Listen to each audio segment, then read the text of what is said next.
What is up, everybody? It is Friday, January 17th, and I'm back. He's back. Joining me on the show, I have the one, the only, Davis Maddox, filling in for Leone, the regular Friday guest, and also have the normal Friday guest, Dave Loughran, at Laufey_B, and we are just thrilled to be here. Sorry for the late start. For some reason, the video, my video was working fine until a plug was pulled, and then I couldn't get it to work anymore. So blame it on the newborn baby girl that I had on January 14th, my birthday, or just blame it on bad luck. I'm not sure.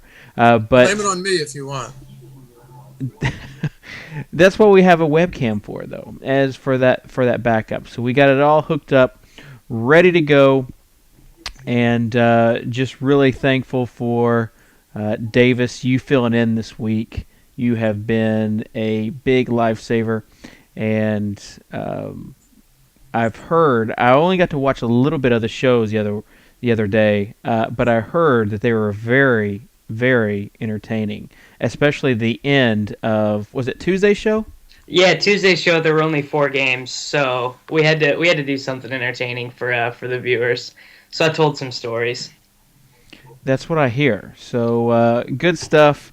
We're going to get to the games today, but again, want to just tell everybody thank you for all of the comments, all of the well wishes, and it was funny. I checked Twitter and I had so many different mentions from a lot of different people. So that's one of the cool things about the industry is that I think from the past year, from the community standpoint, you've seen a lot of people through shows, through chat, and through Twitter.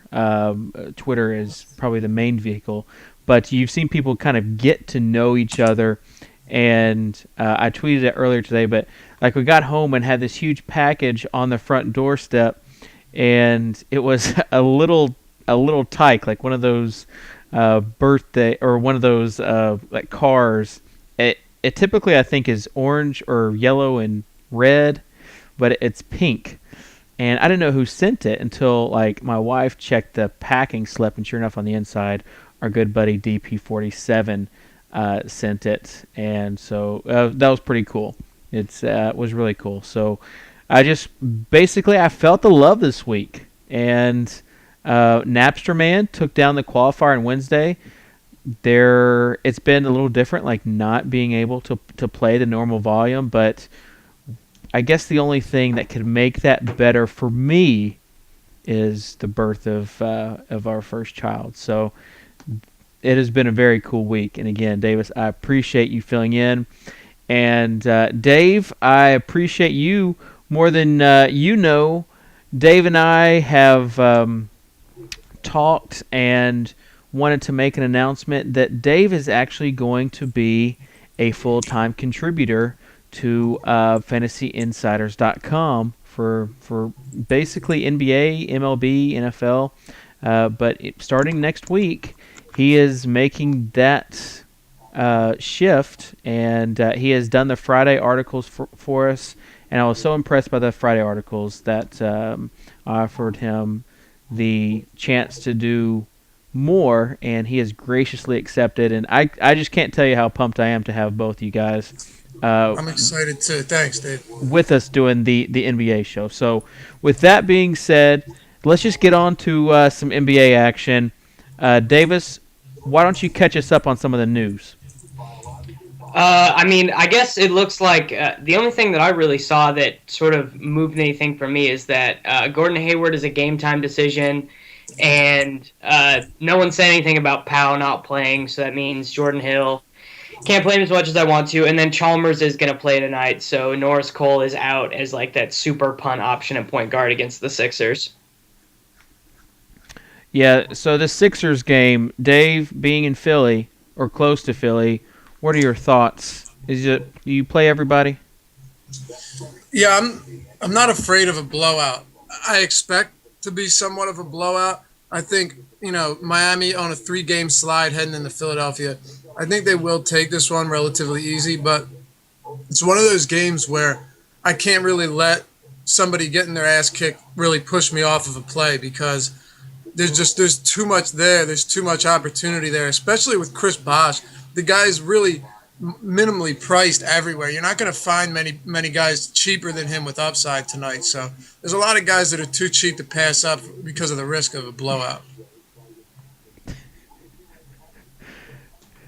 Sorry, I'm reading everybody's comments. I was just scrolling up, and Papa Cub saying I already lost some of my baby weight. And yeah, Dink made a good point. Tony Parker is questionable against Damian Lillard's Matador defense. He has like a really nice price on FanDuel, so if we get any sort of confirmation that he is or is not going to play, but basically what he said is that he's going to fight Popovich to be able to play. So I'm going to expect him to be active and starting. Yeah, if he doesn't go, the whole Spurs thing with the minute share thing at point guard, it's just. Yeah, you can't. No one. Corey Joseph, all this. You can't. Patty Mills. Yeah. Don't do that to yourself.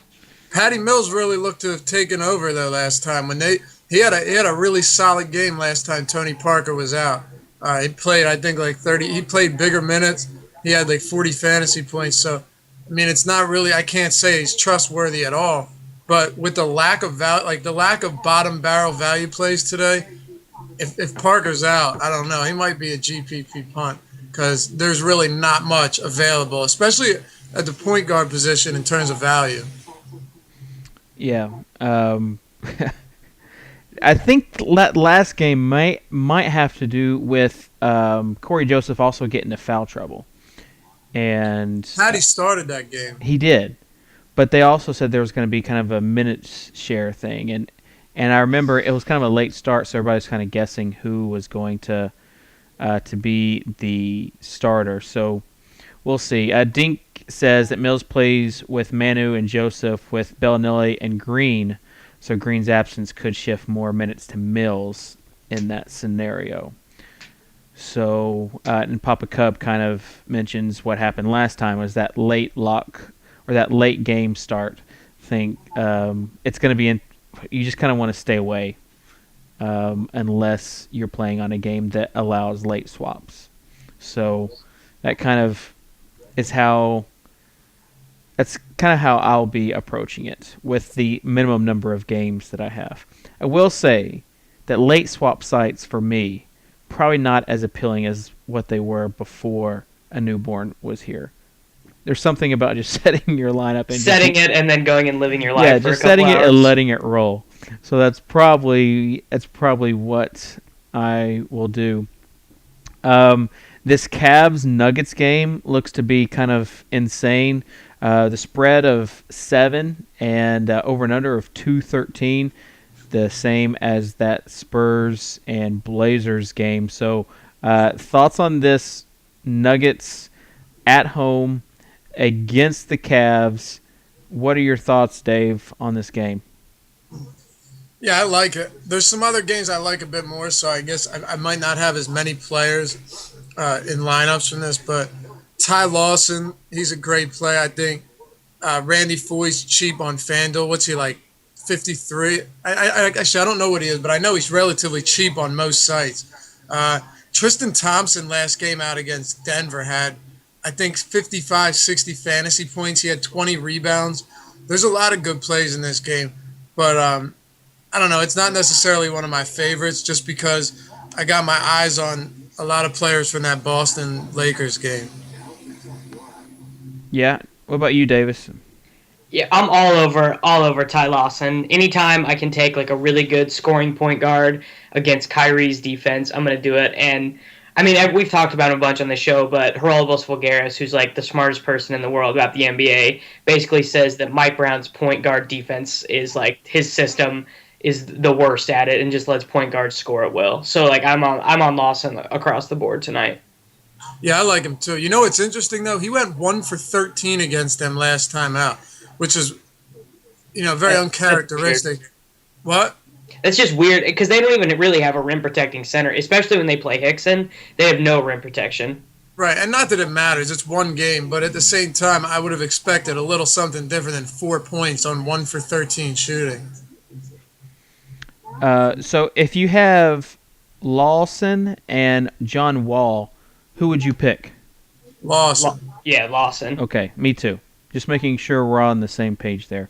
Lawson is definitely one of the top options, I think. And you also have teams that like to go, or you have players that like to go against the Denver front court. So are you looking at Varejao or Tristan as one of your top kind of in the middle tier plays, or does it just depend on the site?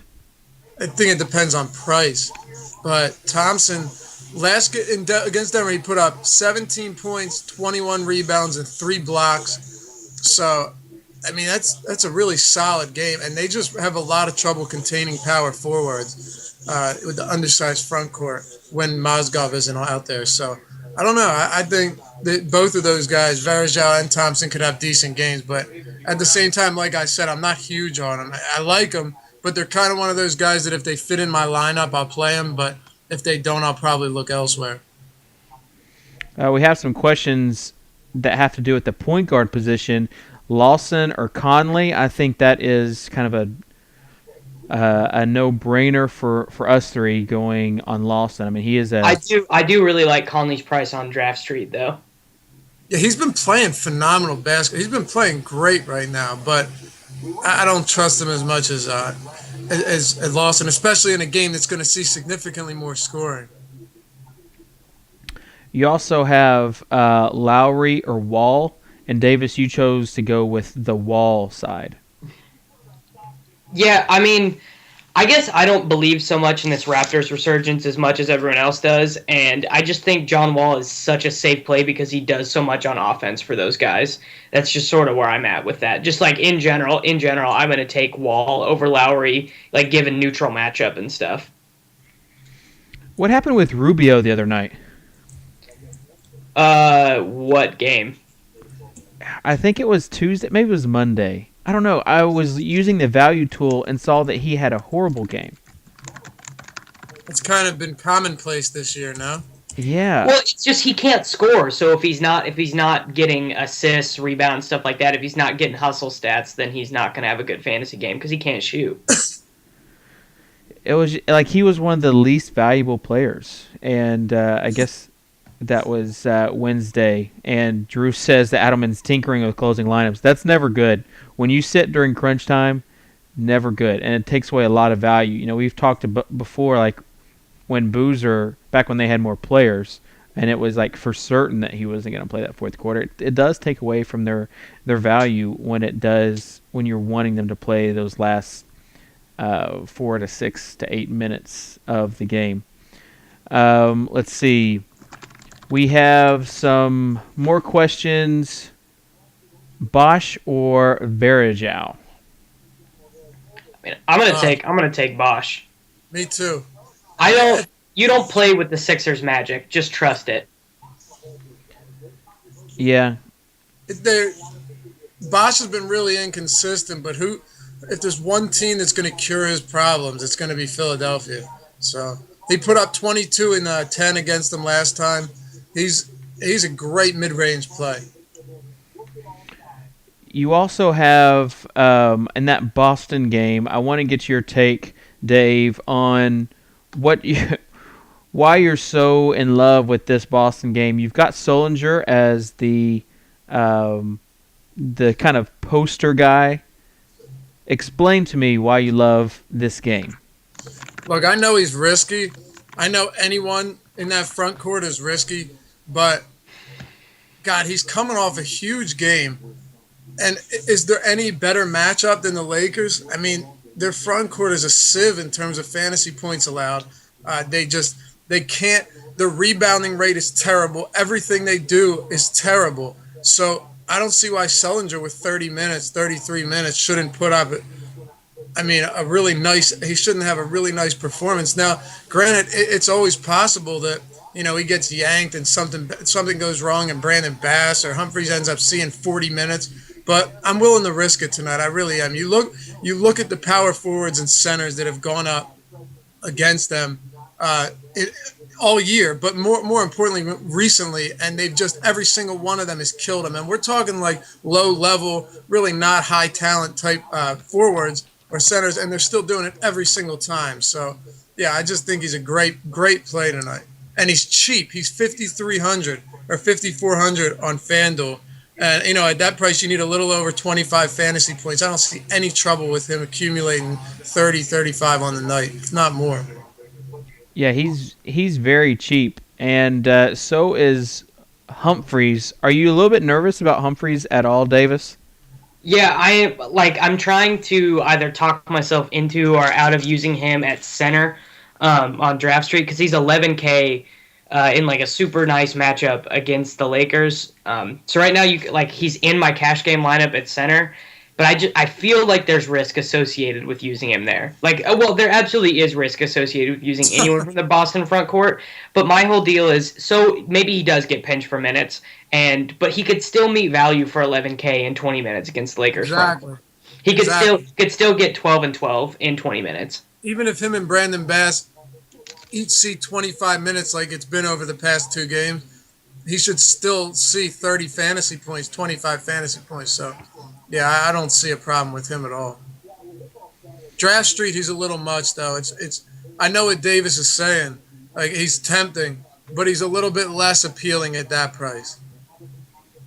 Yeah, he's if definitely it was forward eligibility, he'd probably be like 8K, but because they slotted him in at center, they have to artificially bump up his price. I hate center on Draft Street every night. It's terrible. He's definitely a risk, especially on FanDuel and Draft Street. We are kind of locked into those positions.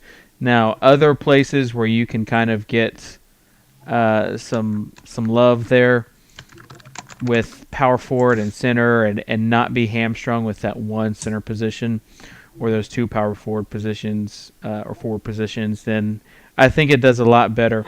I want to get your take on LeBron versus Philadelphia. So last game, LeBron came out and said that he was going to basically take over, and he kind of had another average 2013-14 LeBron game. However, going up against the Sixers, he's like, I know on draft day, he's a guy that I have to get in my lineup.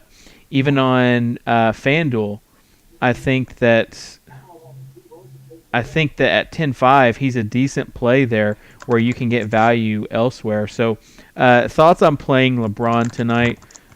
Are you okay with it, or are you not? I'll start with you, Dave.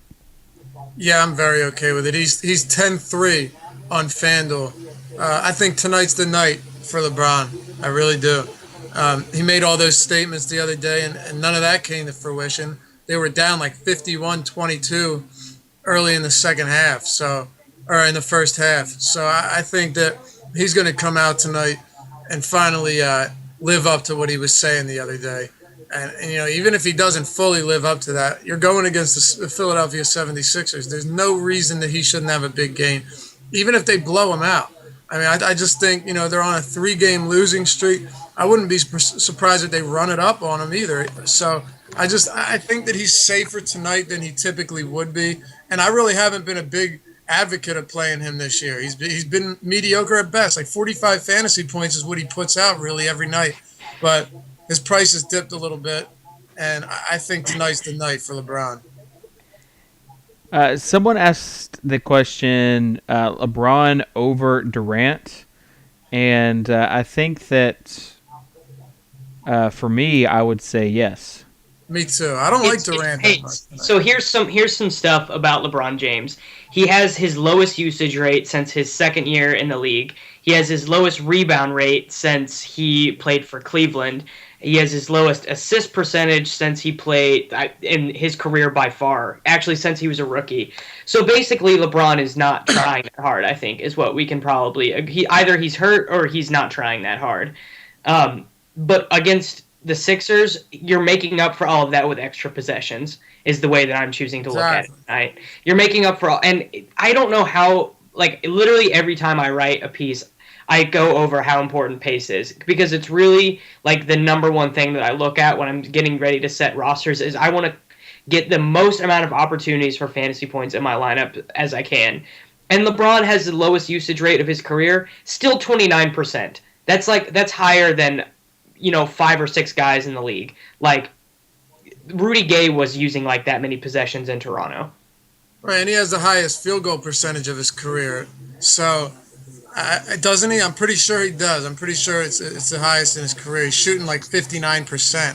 So, or maybe a little bit higher, a little bit lower, give or take. Yeah. Point is though, I don't want to say he's playing lazy, but what the general consensus is that he's conserving energy. Take it as you will, but he's playing. I guess he's saving himself for the playoffs because we all know what's gonna. We all know how easy that division or that conference is. But still, like Davis said, Philadelphia played. Their pace of play is ridiculous, and I don't see any reason why the extra possessions won't mean a whole lot tonight with LeBron. I'm thinking we get triple-double material tonight. What about his counterpart, D. Wade? And I'll let you take that one. He's at a super attractive price point basically everywhere. He is priced at sort of what his floor would be, I think, in this matchup. Now, here's the thing, though. If you're saying, okay, I'm going to play LeBron, well, first of all, here's your options on FanDuel. You can play LeBron and Wesley Johnson at small forward, or you can play Josh Smith and Rudy Gay. I prefer the LeBron James, Wesley Johnson side. That's just me. But basically, you're having to choose between Wade or Bosh if you're thinking of one of these guys meeting their value. I know normally we say that like a whole starting five can meet value against the Sixers, but the way that Miami shares possessions and the way that they score points, I think it's going to be Wade or Bosh. Now, I don't know for those of you who buy into this stuff, but it is Dwayne Wade's birthday. Use that information how you will. I don't think I'm going to play Dwayne Wade. I even though he is available at a super attractive price point, just to sort of lower the volatility of my rosters, I don't think you can roster both LeBron and Dwayne Wade in a potential blowout. No, me neither. But typically I would agree with that neither Bosh or Wade would, both of them wouldn't, as you said. But with Bosh at 6,700, I think it gives us a little bit more margin for error because 6,700, he really won't need to do much. So I don't know. I do think both of them can, but at the same time, I'm not rostering all three of them, or even I'm going to probably just go LeBron and Bosh tonight. Yeah, Wade. I don't know. I've struggled to roster Wade this year, and a lot of times it has been to my detriment. Like I should have played him, especially on like DraftKings, where he just kept on being in that middle tier salary for a guy who is obviously one of the top guards in the league. I just couldn't see myself rostering him. Tonight, he and Bosh are... I don't know if they're guys that are going to be like the core guys in a group. I know that on DraftDay, they're around the same price and around the same value. I do think that LeBron on DraftDay and some other sites is a must-play, and I also think that Ray Allen on DraftDay at under 6K, just looking at some of the prices out there for the Heat, under 6K is also a decent option if he can get hot. In Philly, where they are so terrible against the three-point shot, he's going to get a ton of looks. So for someone almost minimum salary on our sponsor DraftDay, I think he's definitely somewhere you want to go. Someone asked about, or Dink asked about Ray's price on Draft Street. You'll have to tell me what his price is on Draft Street because I have not looked over there. But I think he's capable of getting 15, 16 fantasy points. Agree or disagree, Davis? Yeah, I mean, I probably agree. I don't ever, on Draft Street and cash games, I don't ever play reserve guys. Like, well, maybe I will, but like super like infrequently. Like I'll play Jeremy Lamb at small forward on FanDuel some, but I haven't rostered Jeremy Lamb in a reserve role yet on Draft Street because to me that just introduces a lot of volatility. Fair enough. Dave, agree or disagree? Yeah, I'm not fond of playing bench guys, but if they're really cheap, then I don't mind it because it depends on what I'm looking for. How many points do I need? So how much is he on Draft Street? He's 5.9. That's really hard to pass up. At 5.9, God, that's tough. But he hasn't posted more than 15 fantasy points on there since December 30th. So yeah, it's kind of worrisome. But if you had to go at somebody that cheap tonight, I don't see a problem going with him against a Sixers team that cannot stop three-pointers. I mean, C.J. Miles, Joe Johnson putting up 10, 11 threes in a game against them. Yeah, I wouldn't expect that, but I don't see why 4 or 5 threes couldn't be in his arsenal tonight, you know? What about this game? Scott mentioned in the chat about Cephalosha, and there was some talk on Twitter I saw out just scanning through earlier today, talking about who he is going to guard. First of all, this is going to be a fun game, and this is going to be also a game that I think Curry is a guy that I'm not opposed to rostering because there's no Westbrook, and No, so I like Curry a lot.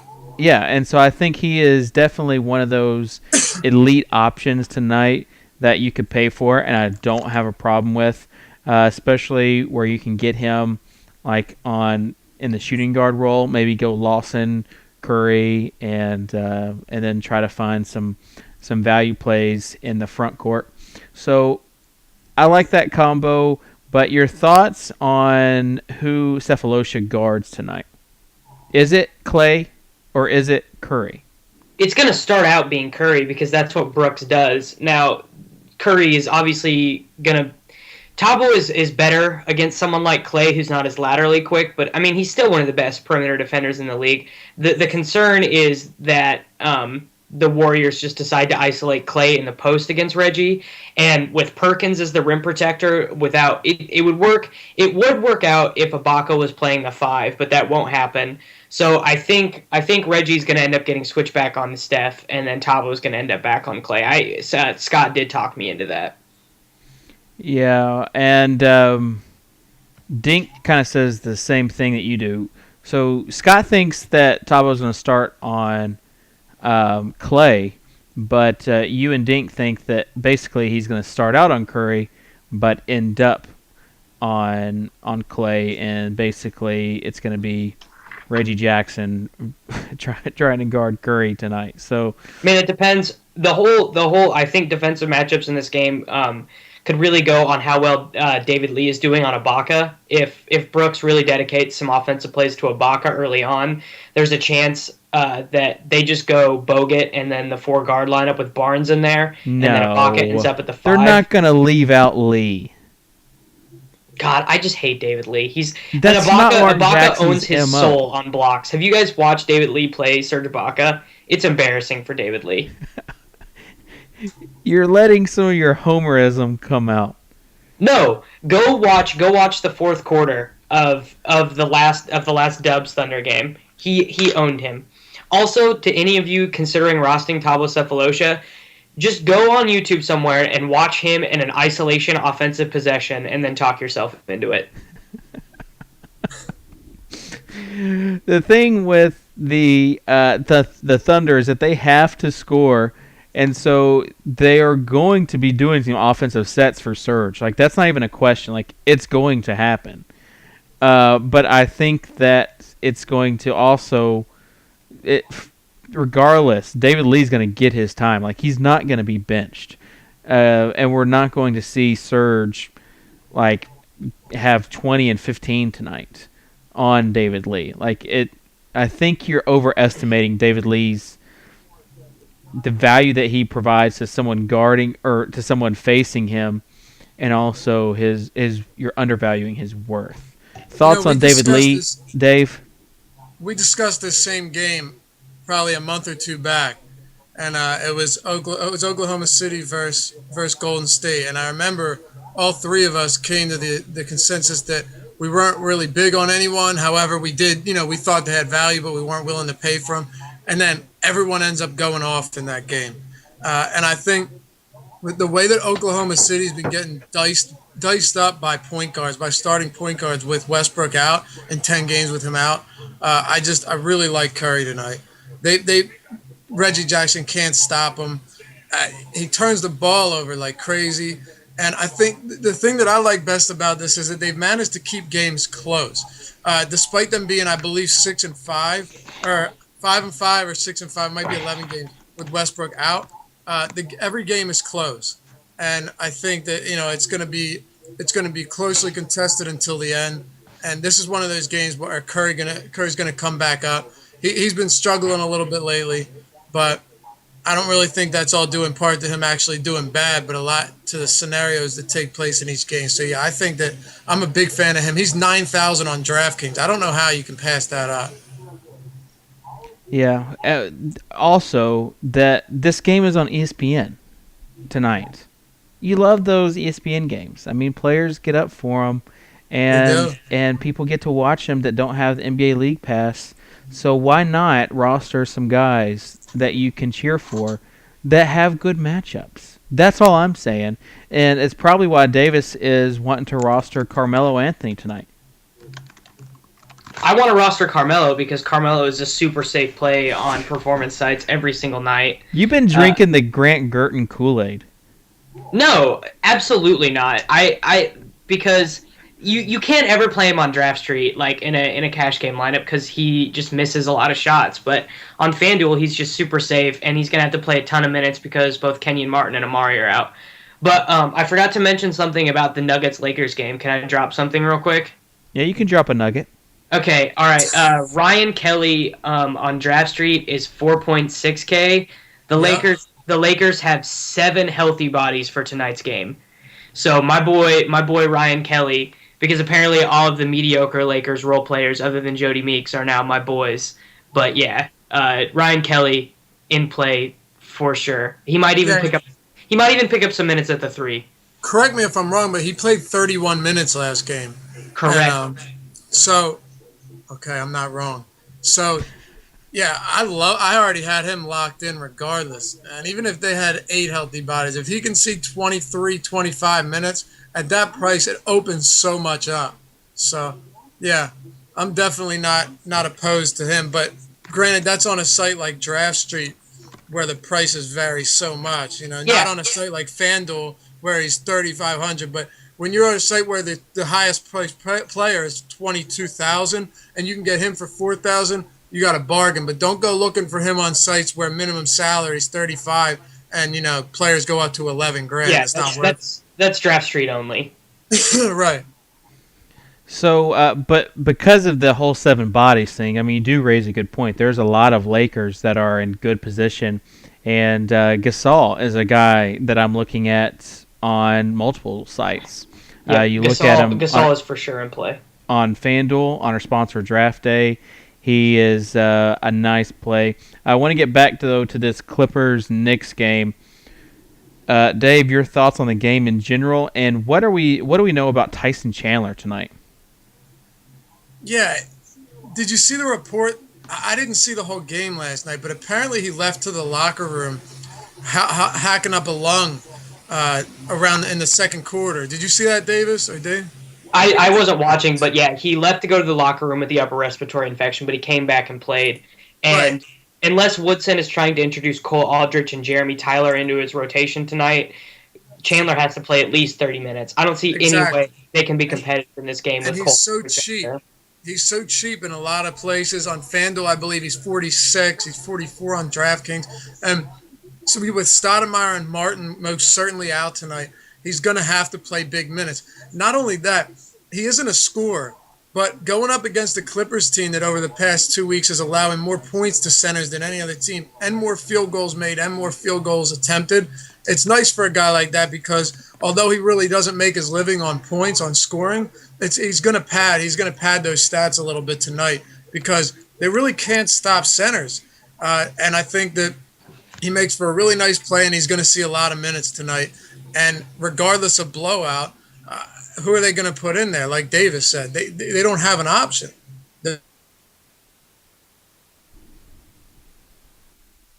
Do we lose you? I think that we lost the guys. Hopefully they can rejoin. I'm looking at Chandler, and I do think that he's a decent play. However, when you're talking about respiratory infections, it's always dangerous for Scratch. Like his price is like ridiculously cheap for what he can do against the Clippers tonight. So I agree there, guys. We got you back. Good to have you. But you also have. Hopefully they can see us now. Oh, they cannot see us. Am I back? I can't tell. I can see you guys. Well, I can't see Dave, but I can see Davis. Yeah, same here. I can see Dave L, not David Kitchen. We have a Davis, we have a Dave, we have a David. Imagine really, that. That's a one in a million. Yeah. 1 in a million. So hopefully they can see you. Yeah, they can see us now. Okay, good. So we're talking about Tyson Chandler, and it's always dangerous. Like, I mean, looking at, obviously he has a great matchup. So that's not in question at all with where his price is. However, like he did play last night, like on the road. Like there's nothing anyone can do to talk me out of Tyson Chandler at his price tag on DraftKings and FanDuel. Like you could tell me he's going to play 15 minutes tonight, and at 4.6, I'd probably still play him. The only thing that can talk me out of him on FanDuel is Chris Bosh at 67, because I just think he's safer.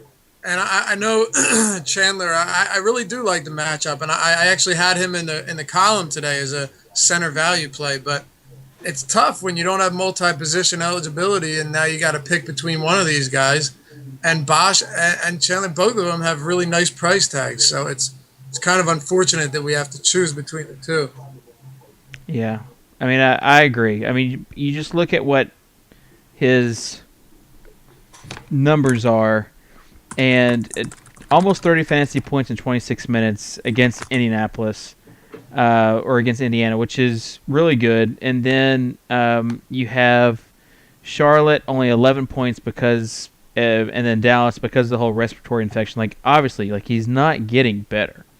So what I'm saying is that there is that risk of having like a single-digit fantasy point game out of him if he's not healthy, right. And then basically, which is why Chris Bosh is probably a safer option. Yeah, and then basically having, I mean, your Carmelo's and Bargs are going to have to do all the work, and they might get 40 minutes tonight.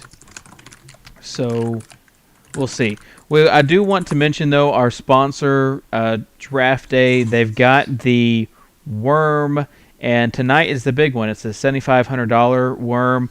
Only 13 spots left. So get in that. I'm going to reserve my spots and get in there for sure. And they also have the live draft games. They've got target games. They've got bracket games. They've got the whole bracket contest. So a lot of good stuff coming out of Draft Day. So want to make sure that we support our sponsors. So go over there. Throw in a lineup, go and play, if anything, the rapid fire. And play the 3 out of 5 or the 5 out of 5, the rapid fire max. Because those are easy games that are so easy that even a caveman can do it. Let's take a look at the rapid fire. And you can also, in the settings, which is pretty cool, I should mention this before we get on there, but you can select who you want, or you can select when the rapid fire is available to get a text message or an email. So that's pretty cool. Oh my God, Napster Man just had the best ever chat. He just won Fantasy Insiders chat forever. What did he say? Tell me. I told him to talk me into Hump, meaning Humphreys, and he said that he'll leave that to the girls I talk to on Tinder.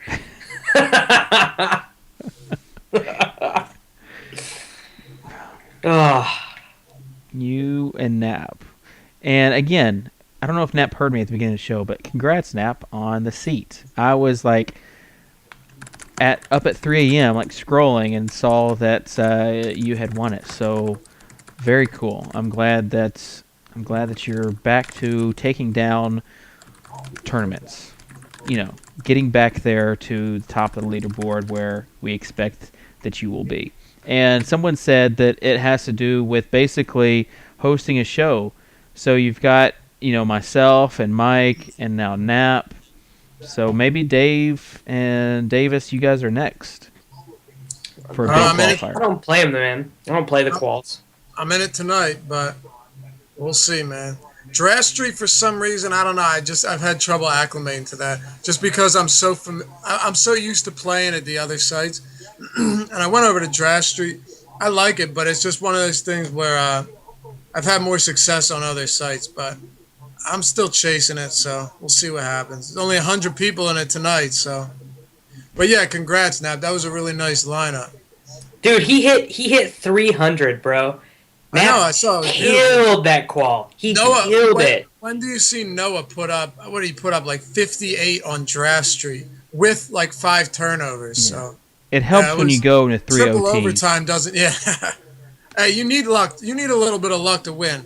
I mean, whenever you win, you need a little bit of something on your side. Especially but it was also a great lineup. I agree. Especially the big games. Like, I mean, that was a $22 800 man game. So that's how, I mean, when I won, it had to do with Paul George getting some overtime action. So I agree that sometimes it's all about the OT and winning these qualifiers or winning seats or winning tickets. Let's get on to the rapid fire max. First one we talked about earlier, Kevin Durant versus LeBron James. If everything is equal, who are you taking? Are we doing? God damn it! I'm gonna say Durant. Sorry, I wasn't listening. What was the question? Durant versus LeBron James. Yeah, I'm going James. He's cheaper too. He's significantly cheaper in certain spots. Let's see. I will go with. Oh, this is pick 5? Yeah. Sorry. I'm going to go Durant still. Yeah, I'm going to go with Durant too. It has to be Durant, but I don't want anyone to think that we're saying you should play Durant over LeBron. No, this is pick 5. We're not talking salary. We're talking one or the other. Pick one. Kevin Durant. Dragic versus Lowry.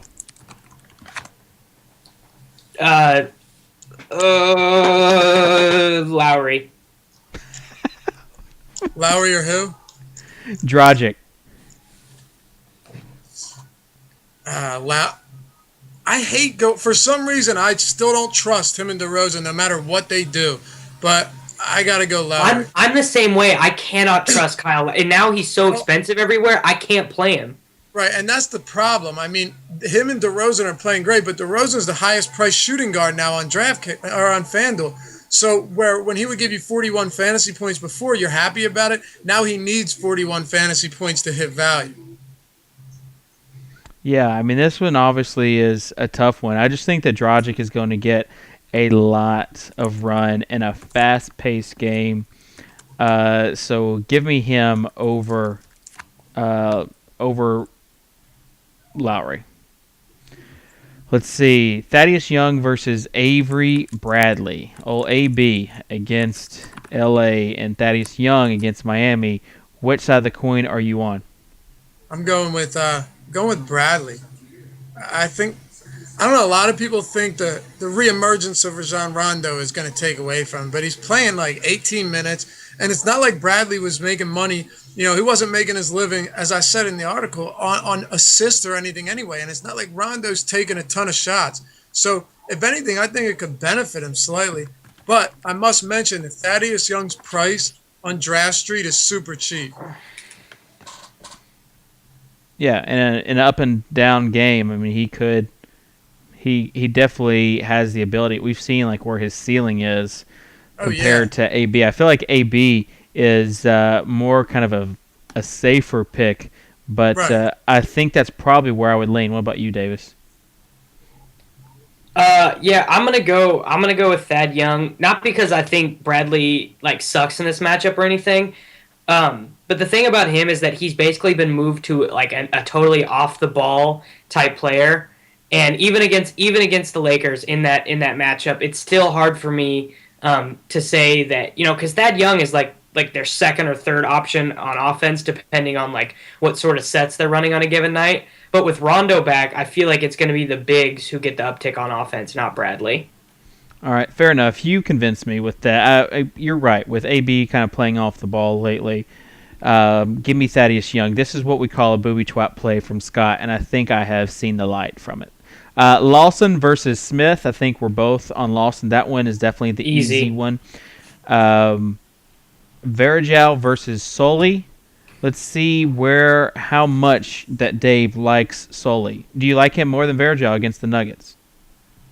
In a pick 5, I don't know, but yeah, I do. I like him overall. I like him more, and I think in a pick 5 against that Lakers front court, I'm still going to go with him. He's not the safe play, but he's. I think tonight he's more of an upside play.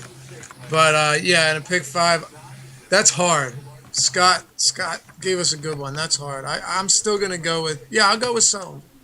I'll stay true to my feature photo. Yeah, I'm going Sullinger tonight. I'm like 100% exposure to Sullinger across the board tonight. No. And you know what? We both know how bad it could go, but that's just what tells you how good the matchup is, that we're both willing to risk having him across the board because of how good this matchup is, despite him maybe,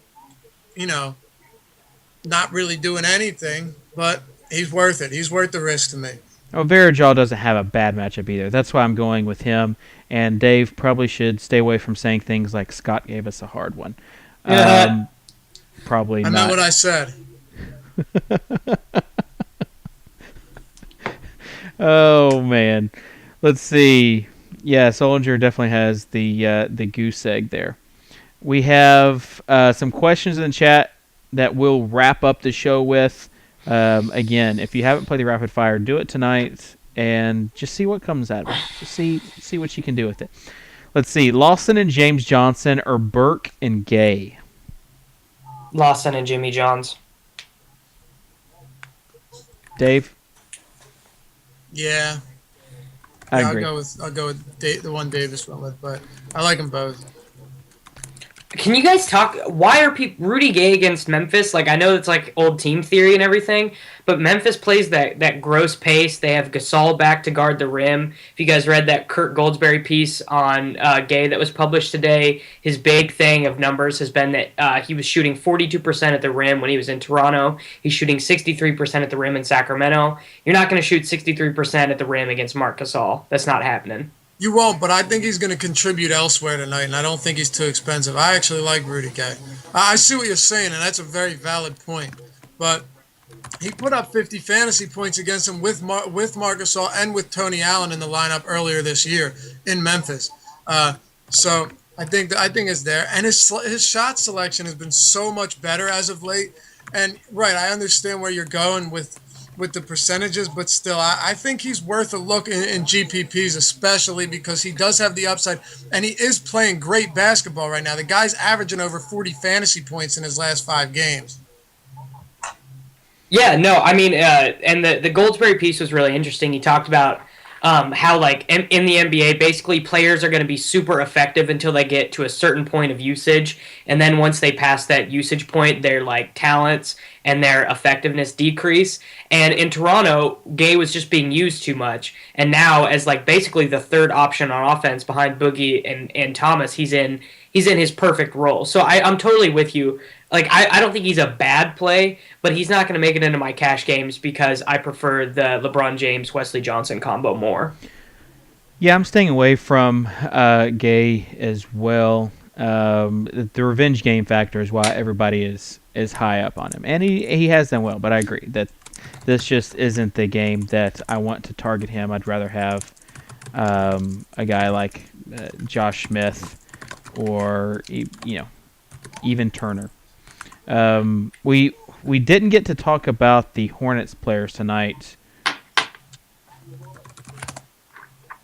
Thoughts on them? No. No. The Hornets. Pelicans. I know. Yeah, I'll pass. Okay. Okay. Those I would. are- I want you guys to tell me if I'm wrong in saying that, like, just like on an average night in an average matchup, you'd rather play Carmelo than Anthony Davis on a performance site. Yeah, you're wrong on that one. Wait, they're not even playing tonight. You talking about Charlotte? Who are we talking about? Oh yeah, I meant the Hornets. You Oh mean my God, the Bobcats, Dave. Oh, you got dad brain, bro. I thought that's what you meant. Hold on. Yeah, the Bobcats. Kemba Walker has killed Orlando over the past couple seasons. I'm talking like averaging 50 fantasy points per game against them over the past 2 years. And I also think after what Noah did to them the other day, I think Jefferson's shooting 60% over his last 2 games. Glenn Davis is going to be playing center. I'm assuming Vucevic is out. I like both of them a lot tonight. But the price is rising, so I can't necessarily advocate playing them where they're going to cost you almost as much as Steph Curry.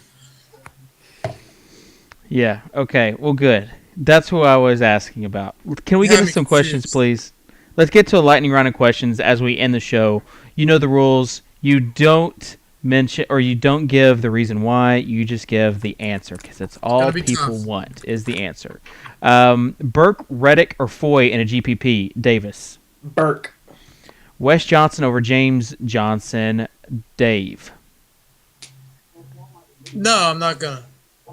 Okay. Wesley Johnson, super easy. We'll see. Yes, Davis does like him. Let's see. Gerald Green or Big Meeks? Meeks. He's going to see 45 minutes. Burks, Butler, or Meeks? Like Alec Burks? Yes. Still Meeks. Still Meeks. Burks a close second. Asking me if I like LeBron or Durant tonight. Yes, I like them both, but LeBron for his price tag is who I'm on. Let's see. Yes, I still have my souvenir on. Muggsy Bogues or Larry Johnson. Grandmama for the win. Bargs or Hump on FanDuel? Cash games go Bargs. Dave? I'm going Humphries. That's probably the right play. I just don't have the balls for it on FanDuel. Bargnani has just as big bust potential, in my opinion, even with the minutes. So I think I'll take Humphries, who can contribute more peripheral stats. Sorry for the explanation. It had to happen. Let's see. Vergel or Bosch? Bosch. Yep. Bosch. Ibaka or Drummond? Ibaka. Drummond. Give me Drummond. Give me Drummond as well. I mean, obviously, we know the love that Davis has for Ibaka, so that would be fun. Don't ask me questions about the Thunder on Twitter. Just don't do it. Oh man, good stuff. Again, I appreciate Davis, you filling in this week. You have been a champ, and if you missed it earlier, our good buddy Dave Lochran, a.k.a. Laufey D, is going to be a full-time contributor for Fantasy Insiders. So really pumped about that and the quality of content that both you guys are putting out. I think one of the things when we kind of started Fantasy Insiders was that we really wanted to focus on the quality of the content, quality of the tools. And so we have been selective, and we don't put out as much as what people probably expect or want, but we very much value the quality over quantity. And Dave, you definitely have your articles are definitely what we want at Fantasy Insiders. And I know I've told you that privately, but just wanted to make that public statement that we are very excited about guys that just contribute quality to the site. So very thankful and excited for that. Yeah, and I just want to say thanks to everyone who like let me host the show this week and like didn't just like troll me in the chat the entire time.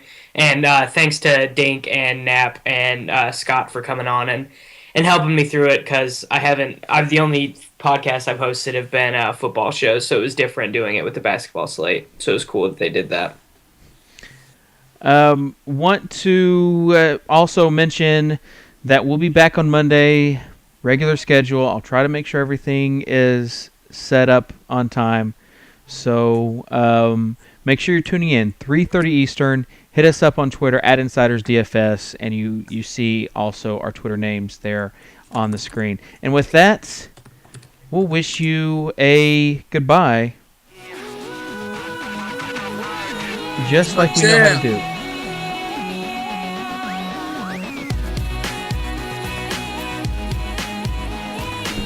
With Davis's favorite song. There you go. Great song. 7 a.m. waking up in the morning, gotta be fresh, gotta go downstairs. Gonna play Ibaka on the Daily Fantasy site. Right, Davis? I mean, dude, I'm a 16-year-old girl. Like, this isn't a surprise to anybody. All right, guys. We'll see you later. I've got a baby to burp. Later.